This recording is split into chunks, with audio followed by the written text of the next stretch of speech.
You know that feeling when someone asks you a simple question about what you really want in life, and you find yourself immediately deflecting, making a joke, or changing the subject entirely. That visceral discomfort that rises in your chest when you're forced to look at your authentic desires, your true self, without the protective layers you've built over years. Maybe it happens during a quiet moment alone when you catch yourself thinking about the gap between who you are and who you could be. And suddenly you're reaching for your phone, turning on the television, or finding any distraction to avoid sitting with that recognition. That moment of acute psychological discomfort is not random. It is not a character flaw. It is your defense mechanisms working exactly as they were designed to work, keeping you safe from truths that feel too threatening to face.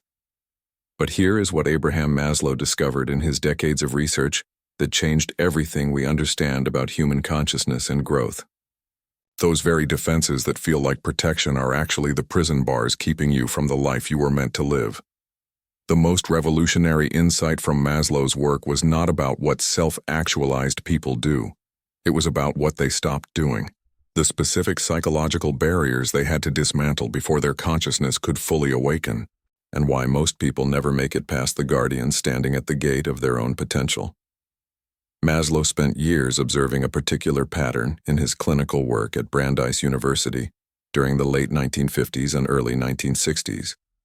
He noticed that individuals who came to therapy often presented with what appeared to be external problems, relationship conflicts, career dissatisfaction, vague feelings of emptiness. But as he dug deeper, he found something far more interesting. These individuals were not suffering from a lack of solutions to their problems. They were suffering from an inability to see their problems clearly because of elaborate psychological defenses that distorted reality itself. One case that shaped his thinking involved a talented artist in her mid-30s who came to him complaining of creative block. She described feeling empty, unable to produce meaningful work, convinced that her best years were behind her. As Maslow worked with her over several months, he began to notice a fascinating pattern. Every time they approached a conversation about her deepest creative visions, the authentic work she longed to create, she would subtly shift the conversation to technical concerns, to what the market wanted, to what was practical or financially viable. She was not consciously avoiding the real conversation. Her defense mechanisms were so sophisticated, so automatic, that she genuinely believed she was discussing her creative work, when in reality she was discussing everything except the core truth of what she wanted to express. This was the moment Maslow began to map out what he would later call the defenses against growth, the specific psychological mechanisms that keep consciousness from awakening to its full potential. What Maslow discovered was that human beings construct elaborate systems of self-deception, not primarily to protect themselves from external threats, but to protect themselves from the anxiety of their own possibilities. This was different from Freudian defense mechanisms, which primarily dealt with repressing unacceptable impulses or desires. Maslow identified defenses that were specifically designed to keep people small, to prevent them from confronting the terrifying responsibility of their own greatness. He called this the Jonah complex, named after the biblical figure who ran from his calling. And he found it present in virtually every person who had not yet achieved self-actualization. The defenses were not pathological in the traditional sense. They were normal, adaptive responses to what Maslow termed growth anxiety, the legitimate fear that comes with stepping into fuller versions of ourselves. But while these defenses might reduce short-term anxiety, they created long-term suffering by keeping individuals trapped in lives far smaller than their potential. The research that followed over the next 15 years of Maslow's career involved detailed studies of individuals who had somehow managed to dismantle these defenses, who had awakened their consciousness to what he called being values rather than deficiency values. And what he found was that certain specific defenses disappeared in a particular order as consciousness expanded. The first defense that crumbles when consciousness begins to awaken is what Maslow termed desacralization, the psychological habit of reducing everything to its mundane, practical, or cynical dimensions. This defense works by stripping life of its transcendent qualities, by treating every experience as ordinary, by approaching beauty, love, creativity, and meaning with an attitude of debunking or reduction. Maslow observed this pattern repeatedly in his research subjects before their moments of awakening. They would describe a sunset as merely refracted light particles. They would explain love as chemical reactions and evolutionary biology. They would reduce art to technique and market value. This was not intellectual sophistication. It was a defense against the overwhelming emotion and responsibility that comes with seeing life as sacred, as charged with meaning and possibility. The individual who practices desacralization protects themselves from disappointment by expecting nothing transcendent. They protect themselves from responsibility by treating everything as determined by forces outside their control. But in doing so, they create a flatland existence where nothing matters deeply because nothing is allowed to touch the soul. When consciousness awakens, usually through what Maslow called a peak experience, this defense becomes untenable. The individual has a direct encounter with the sacred dimension of existence, a moment where they see a child's face, or hear music, or witness nature, or connect with another human being, and suddenly all the cynical reductions fall away. They see that a sunset is not merely light particles, it is an unrepeatable moment of cosmic beauty. Love is not merely chemistry, it is the most real thing they have ever felt. Creativity is not just technique, it is the universe expressing itself through human consciousness. Once this defense falls, the person can never fully return to the cynical, reductive stance because they have seen directly that it was a lie they were telling themselves. Maslow documented case after case of individuals who described this transition as a kind of resurrection, a return of color to a world that had been lived in black and white. The second defense that dissolves as consciousness awakens is what Maslow identified as the fear of one's own greatness, which he distinguished from the more commonly discussed fear of failure. This defense operates through a systematic underestimation of one's own capacities, a reflexive diminishment of one's talents, insights, and potential impact. Maslow found this defense particularly strong in individuals who had experienced early messages that being too visible, too talented, or too successful would result in punishment, abandonment, or attack. The psychological logic is straightforward. If greatness brings danger, then staying small ensures safety. But the execution of this defense is incredibly sophisticated. The individual does not consciously choose to underperform. Instead, they develop elaborate patterns of self-sabotage, procrastination, distraction, and what Maslow called the evasion of growth. They have brilliant ideas but never follow through. They receive compliments but immediately deflect or minimize. They are offered opportunities but find reasons why the timing is not right. In his clinical work, Maslow would sometimes ask clients a simple question that revealed this defense with startling clarity. If you were living up to your full potential right now, what would your life look like? The question often produced profound anxiety, sometimes even panic. Clients would squirm, change the subject, intellectualize, or suddenly discover they needed to leave the session early. The anxiety was not about the difficulty of achieving potential. It was about the terror of what claiming that potential would mean. It would mean visibility and the possibility of criticism. It would mean responsibility and the weight of using gifts fully. It would mean differentiation from family and community norms. It would mean standing alone in one's own authority. When consciousness awakens, this defense begins to crumble, because the pain of living small becomes greater than the fear of living large. Maslow described this as a reversal of the anxiety gradient. Initially, growth produces more anxiety than stagnation, but at a certain point, usually catalyzed by a confrontation with mortality, meaninglessness, or deep dissatisfaction, the equation flips. Staying small becomes unbearable. The self-actualized individuals Maslow studied had all passed through this reversal. They had all faced the fear of their own greatness and chosen to move toward it anyway, not because the fear disappeared, but because the alternative of a diminished life became intolerable.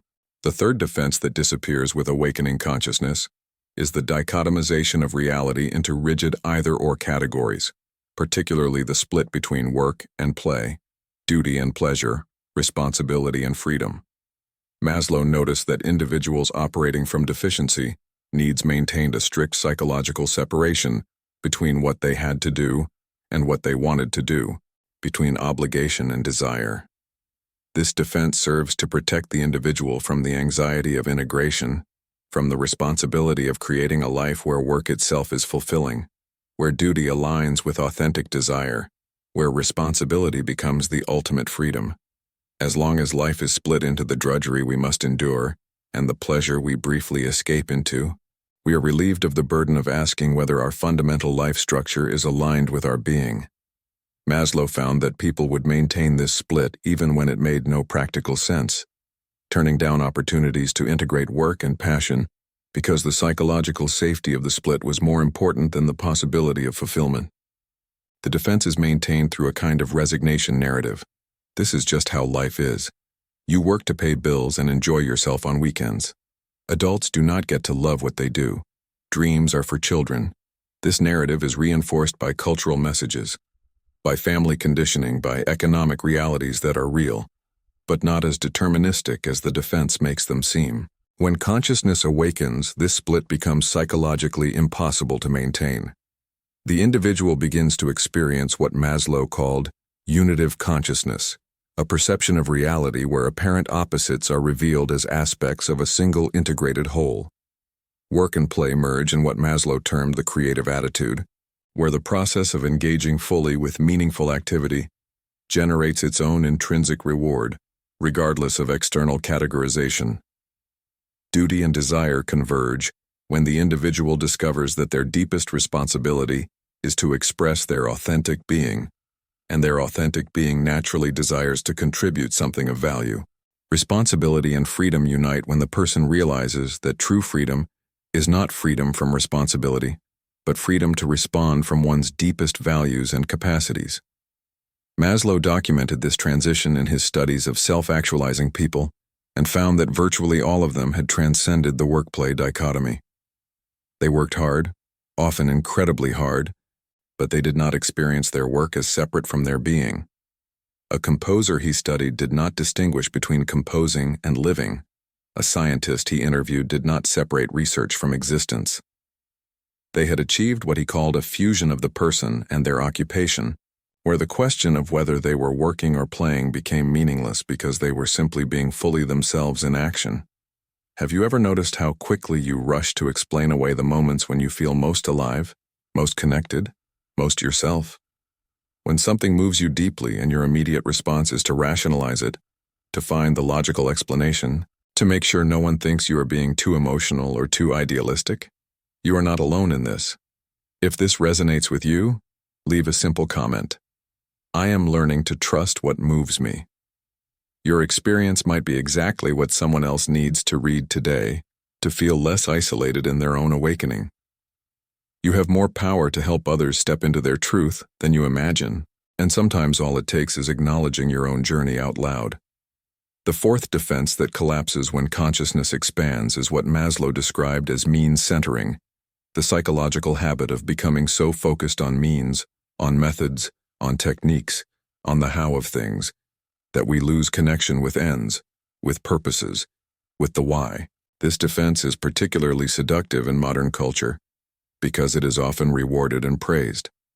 The person who is always optimizing, always improving efficiency, always focused on the process can appear highly functional and successful. But Maslow recognized that this relentless focus on means often serves a defensive function. It allows the individual to avoid the existential anxiety of asking what all this optimization is for, what they are actually trying to achieve, what would constitute a life well lived. In his studies, Maslow encountered numerous highly successful professionals who were masters of their craft, experts in technique, but who experienced a gnawing emptiness because they had never paused to ask whether their craft was in service of anything meaningful to their deeper being.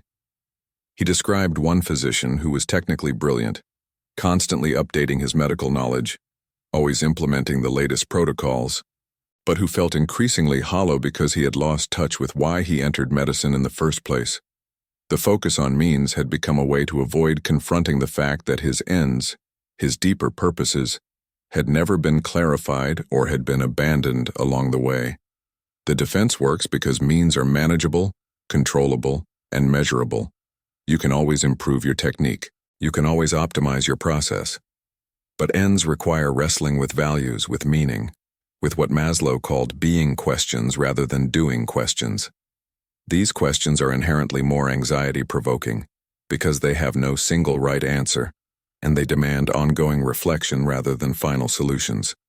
When consciousness awakens, means centering becomes impossible to maintain, because the individual experiences a direct recognition of purpose, of what Maslow termed being, values like truth, beauty, justice, aliveness, wholeness.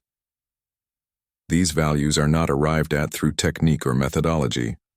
They are recognized directly through expanded awareness as the actual organizing principles of a meaningful life. Once recognized, the question is no longer how to do things more efficiently, but whether the things being done serve these deeper values at all. Maslow found that self-actualized individuals maintained a clear hierarchy where means were always subordinate to and in service of consciously chosen ends. They were often quite skilled at means, at technique and method, but these were tools for expressing purpose rather than substitutes for it. The awakening person stops asking only how to be more productive and starts asking what is worth producing. They stop asking only how to succeed and start asking what constitutes success in terms of their deepest values. This reorientation from means to ends is often disruptive to external life structures, which is why the defense exists in the first place, but Maslow found it was essential for the movement toward self-actualization. The fifth defense that dissolves as awareness expands is the need for cognitive closure, the psychological demand for certainty, for final answers, for complete understanding before taking action. Maslow recognized this as a defense against the existential anxiety of ambiguity, of not knowing, of having to act in conditions of uncertainty. The individual employing this defense endlessly researches, endlessly prepares, endlessly seeks one more piece of information before committing to a direction. On the surface, this appears as conscientiousness or thoroughness, but Maslow identified it as a sophisticated form of paralysis, a way of avoiding the risk of actual commitment and the vulnerability of being wrong. In his clinical observations, he noticed that people would use the pursuit of knowledge as a defense against the demands of action. They would spend years studying spirituality but never committing to a practice. They would read extensively about relationships but never risk vulnerability with an actual person. They would plan elaborate business ventures but never launch. The defense is maintained through a narrative that more knowledge is needed, that the risk of proceeding without complete information is too great, that acting prematurely would be foolish. But Maslow recognized that this narrative often concealed a deeper fear. The fear that taking action would reveal something about the self, would test capacities, would risk failure or success, either of which brings its own anxieties. The defense against growth requires keeping life in the realm of the hypothetical, the potential, the someday rather than now. When consciousness awakens, tolerance for ambiguity dramatically increases. This was one of the most consistent findings in Maslow's studies of self-actualizing people. They were comfortable with uncertainty, with partial knowledge, with mystery. They did not need reality to be fully mapped before engaging with it. They understood that some truths could only be discovered through action, through engagement, through what Maslow called experiential knowledge rather than merely spectator knowledge. This shift from demanding certainty to embracing ambiguity is often experienced as liberation. The person discovers that they can act wisely without knowing everything. That commitment is possible even when doubt remains. That life can be fully lived in the territory between complete ignorance and complete certainty. Maslow found that this tolerance for ambiguity extended across multiple domains. Self-actualized individuals were comfortable with moral complexity, with paradox, with questions that had no simple answers. They could hold multiple perspectives simultaneously without needing to collapse them into a single fixed position. This cognitive flexibility was not relativism or lack of conviction. Rather, it was a more sophisticated form of knowing that recognized truth as multidimensional and context-dependent, while still maintaining core values and commitments. The awakened person stops waiting for certainty before living, and starts living as a way of discovering what is true. The sixth defense that evaporates with expanding consciousness is what Maslow termed the safety philosophy, the organizing life principle that prioritizes security and threat avoidance above growth and possibility. This defense is rooted in what Maslow identified as the lower needs in his hierarchy: physiological safety and belonging needs. which when unmet or perpetually anxious become the total focus of psychological life. The individual operating from a safety philosophy makes every decision through the filter of what will keep them secure, what will avoid risk, what will maintain the status quo. Career choices are made based entirely on stability rather than meaning. Relationships are maintained based on familiarity rather than genuine connection. Life paths are chosen based on what family or society deems safe, rather than what calls to the individual's authentic being. Maslow recognized this as a defense because while safety is a legitimate need, the safety philosophy goes beyond meeting genuine safety needs to using safety as an excuse to avoid all growth, all risk, all movement towards self-actualization. In his research, Maslow found that many individuals maintained a safety philosophy long after their actual safety needs were met, sometimes becoming more anxious about security as they became more secure. He documented cases of people with substantial financial resources who lived in constant fear of poverty, of individuals in stable relationships who were perpetually anxious about abandonment, of professionals with secure positions who could not take any career risk. The defense was not about actual threat. It was about using the idea of threat to justify staying within the known, the comfortable, the controlled. What made this defense particularly difficult to confront was that it was socially reinforced. Families praised the safe choice. Society rewarded risk aversion. The individual could point to genuine dangers in the world as justification for their restrictive life stance. But Maslow recognized that beyond a certain point, the safety philosophy creates its own form of danger, the danger of a life unlived, of potential unrealized, of the slow death of the spirit that Thoreau described as lives of quiet desperation. When consciousness awakens, the safety philosophy is replaced by what Maslow called the growth philosophy, an organizing life principle that prioritizes actualization, development, and movement toward fuller being. This shift is often catalyzed by a confrontation with mortality, by a peak experience that reveals the preciousness and brevity of life, or by reaching a point where the pain of constriction exceeds the fear of expansion. The person operating from a growth philosophy still values safety, still takes reasonable precautions, but safety becomes a foundation for growth, rather than a substitute for it.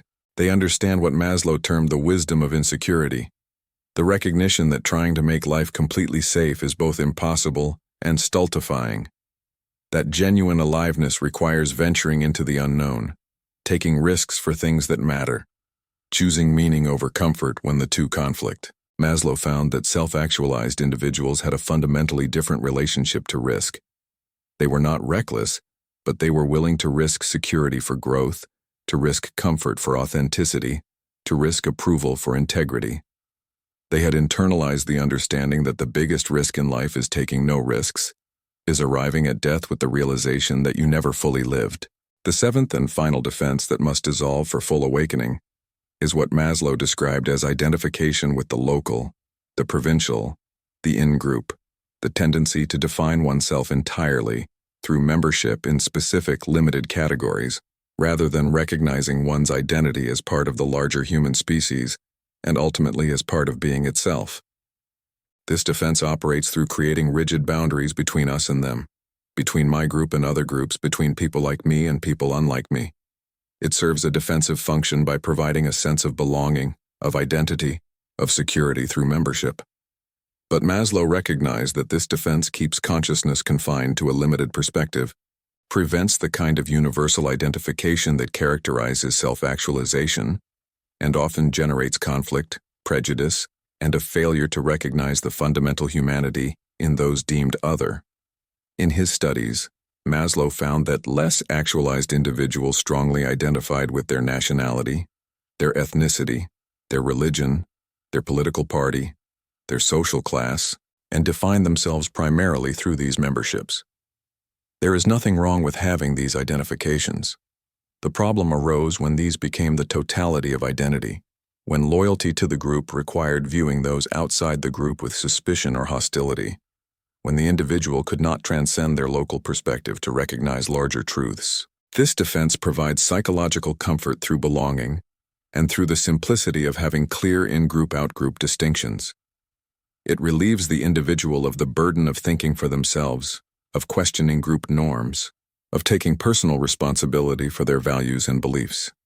The group provides ready-made answers to life's questions, ready-made enemies to blame for problems, ready-made identity to inhabit without the anxiety of individual self-definition.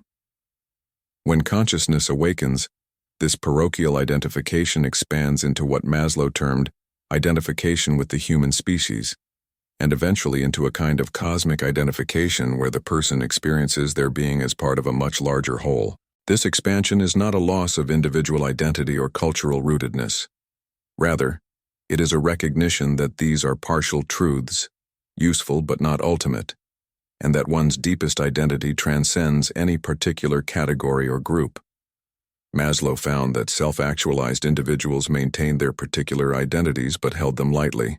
They could appreciate their cultural heritage without being imprisoned by it. They could love their country without demonizing others. They could hold religious or philosophical beliefs without condemning those who believed differently. They had what Maslow called a democratic character structure, a deep acceptance of human diversity combined with recognition of shared humanity.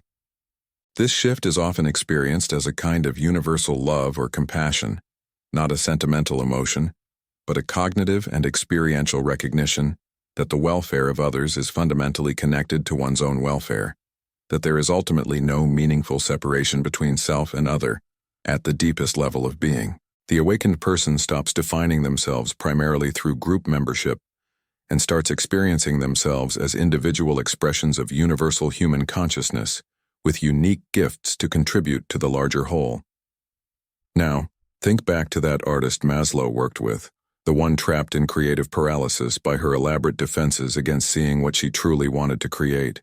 Over the course of their work together, something shifted. It was not a single dramatic moment, but rather a gradual dismantling of the walls she had built around her authentic vision.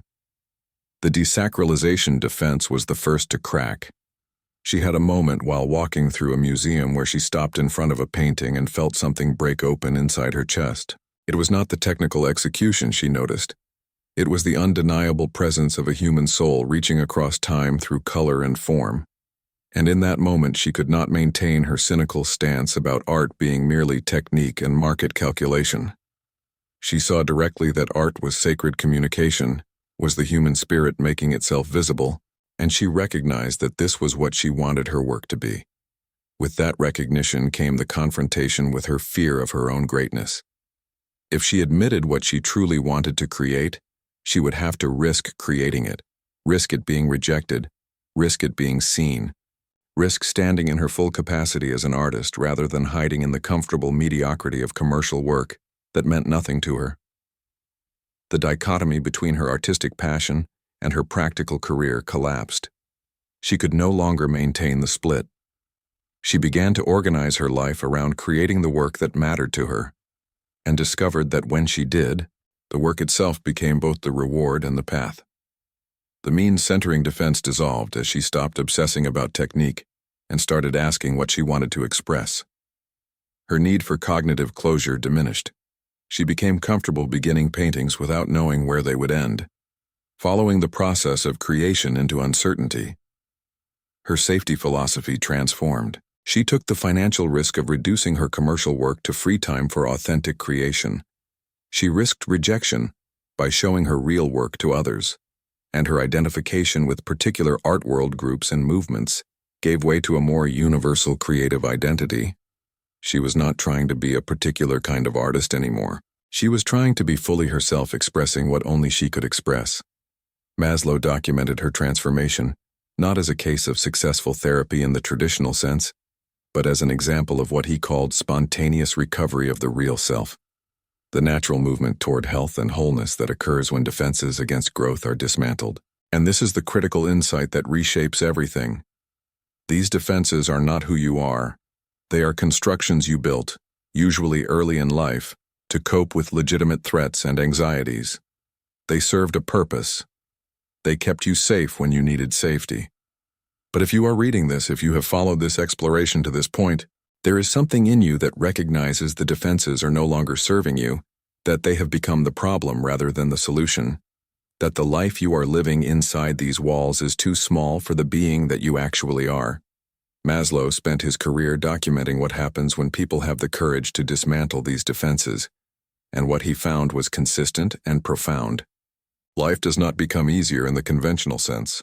Self-actualized people still face challenges, still experience pain, still encounter obstacles, but their relationship to life fundamentally transforms. They are no longer living defensively, trying to avoid anxiety and maintain control. They are living generatively, moving toward the fuller expression of their capacities, toward deeper truth, toward greater aliveness. They experience what Maslow called the B values, being values of truth, beauty, aliveness, justice, wholeness, not as abstractions, but as lived realities, as the actual organizing principles of their existence. And here is what matters most. This is not reserved for a special few. It is not dependent on unusual talent or exceptional circumstances. It is the birthright of every human being, the natural direction of growth when the obstacles are removed. You are standing right now at a threshold. You have seen the defenses mapped out clearly.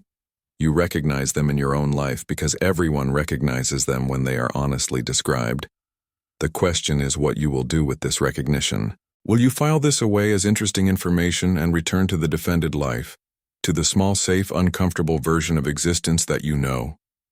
Or will you take this as the invitation it is meant to be, the invitation to begin the process of dismantling these walls, of allowing your consciousness to awaken to the fuller reality that has always been there waiting for your recognition? This is not a journey you take alone. Maslow's research showed that awakening happens in community, in relationship, through encounters with others who are also committed to growth rather than defense. If you have stayed with me through this entire exploration, if something in you has recognized the truth of what has been shared here, then you are already part of a community of people who are choosing growth over safety, authenticity over defense, aliveness over comfort. I create content like this every week, going deep into the insights that Maslow and other consciousness researchers discovered about what it means to become fully human. This is not motivational content. This is not quick fixes or easy answers.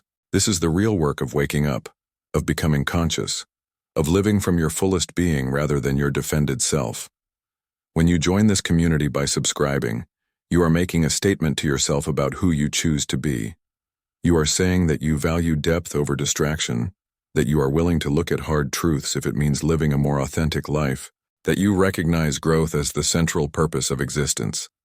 This is a community of people who understand that the examined life is not a luxury, but a necessity, that consciousness does not awaken by accident, but through sustained attention and willingness to see what is actually true. You belong here. Your presence in this community matters. Your willingness to continue this work makes it possible for others to do the same. Subscribe now and continue this journey of awakening. Take this as the first act of dismantling the defenses, the declaration that you are ready to live larger than the walls you have built.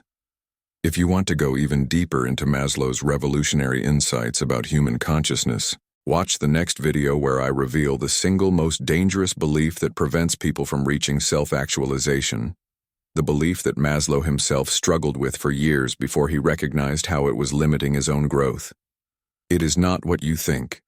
It is more subtle and more pervasive than any defense we have discussed here, and once you see it, you cannot unsee it. That clarity might be exactly what you need to break through to the next level of your own awakening.